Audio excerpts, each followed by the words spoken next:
The senator is entering the Cow Palace from the trailer home of Representative Miller, the national chairman. He didn't stand by in the what has been called the VIP trailer.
Right at the front base of the speaker's stand, there's a bank of balloons about 3 feet deep.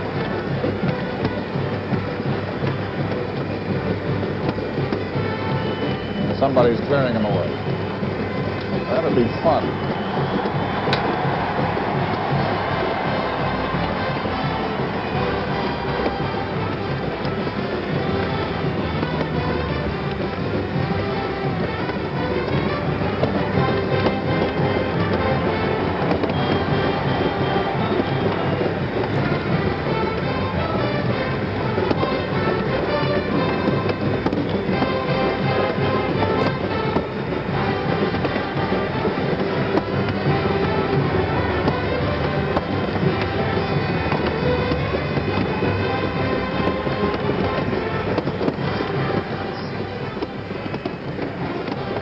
Job, balloon buster. No, it's the sergeant-at-arms clearing the aisles.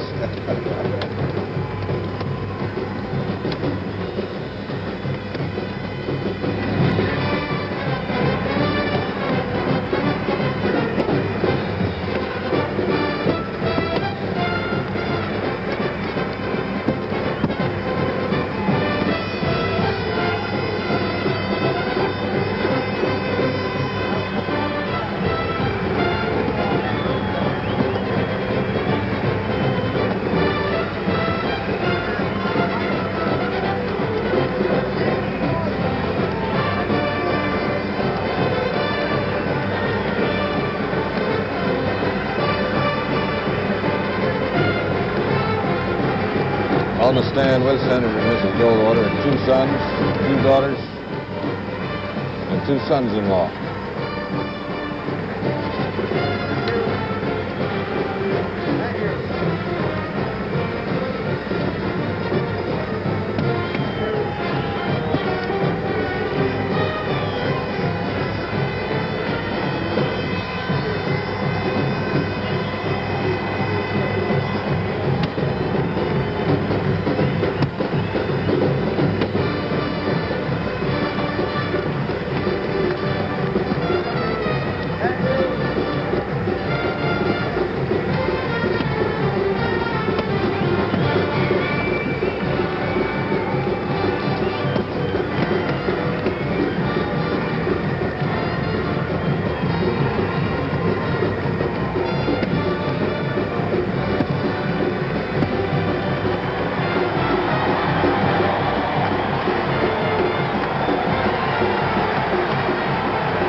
My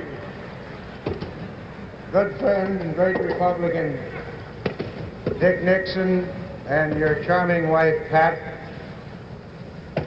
my running mate, that wonderful Republican who has served us so well for so long, Bill Miller, and his wife, Stephanie, to Thurston Morton, who's done such a commendable job in chairmaning this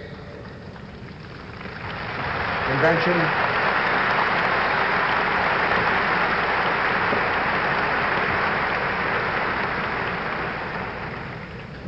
To Mr.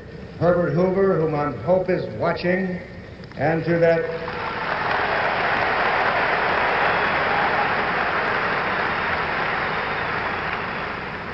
great American and his wife, General and Mrs. Eisenhower.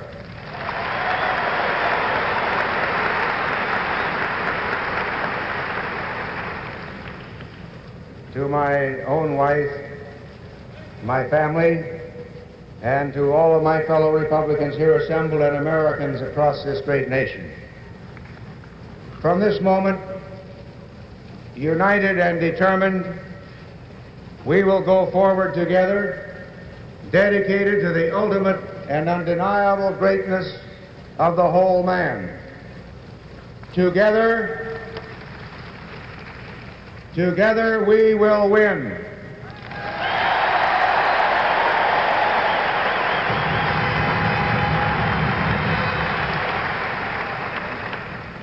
I accept your nomination with a deep sense of humility.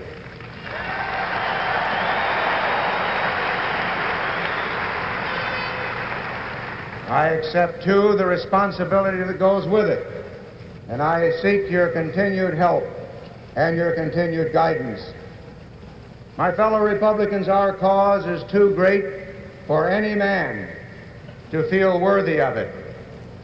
Our task would be too great for any man did he not have with him the hearts and the hands of this great Republican Party.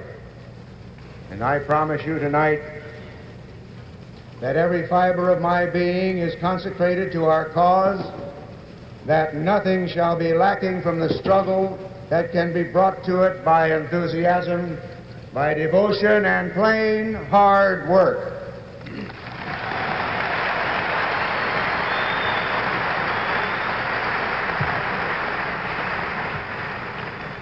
In this world, no person, no party can guarantee anything.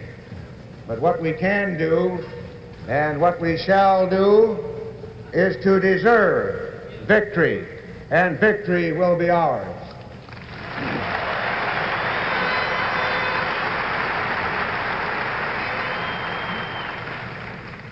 The good Lord raised this mighty republic to be a home for the brave and to flourish as the land of the free, not to stagnate in the swampland of collectivism, not to cringe before the bullying of communism.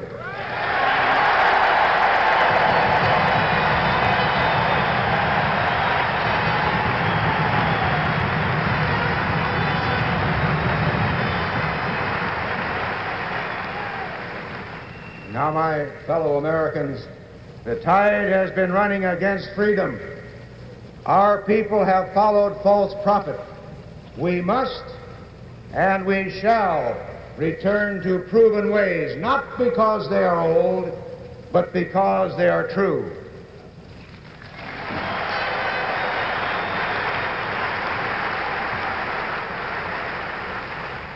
We must and we shall set the tides running again in the cause of freedom.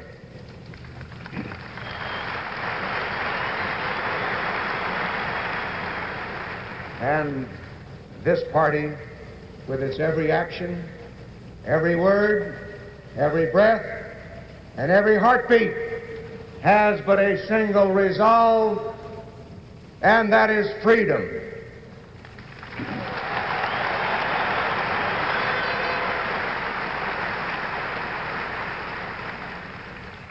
Freedom made orderly for this nation by our constitutional government.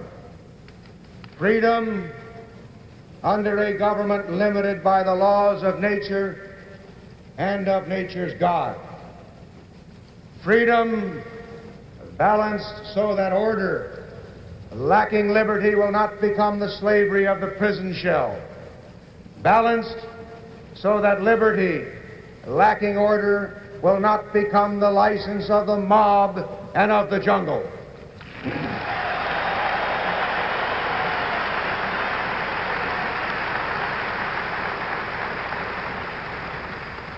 Now we Americans understand freedom. We have earned it, we have lived for it, and we have died for it. This nation and its people are freedom's model in a searching world.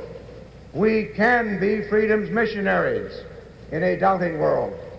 But ladies and gentlemen, first we must renew freedom's vision in our own hearts and in our own homes.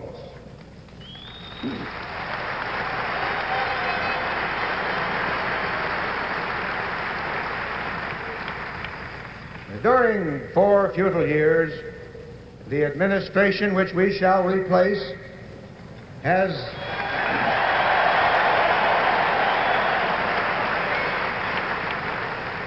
distorted and lost that vision. It has talked and talked and talked and talked the words of freedom, but it has failed and failed and failed in the works of freedom.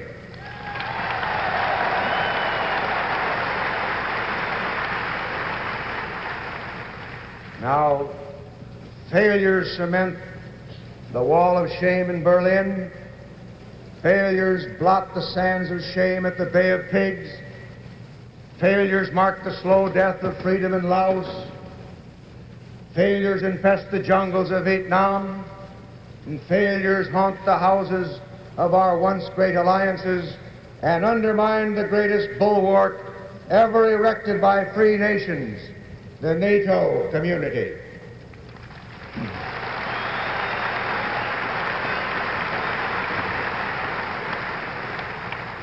Failures proclaim lost leadership, obscure purpose, weakening will, and the risk of inciting our sworn enemies to new aggressions and to new excesses. And because of this administration, we are tonight a world divided. We are a nation becalmed. We have lost the brisk pace of diversity and the genius of individual creativity. We are plodding along at a pace set by centralized planning, red tape, rules without responsibility, and regimentation without recourse.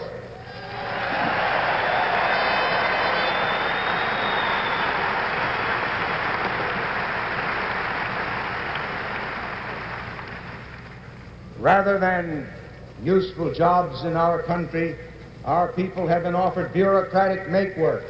Rather than moral leadership, they have been given bread and circuses. They have been given spectacles, and yes, they've even been given scandals.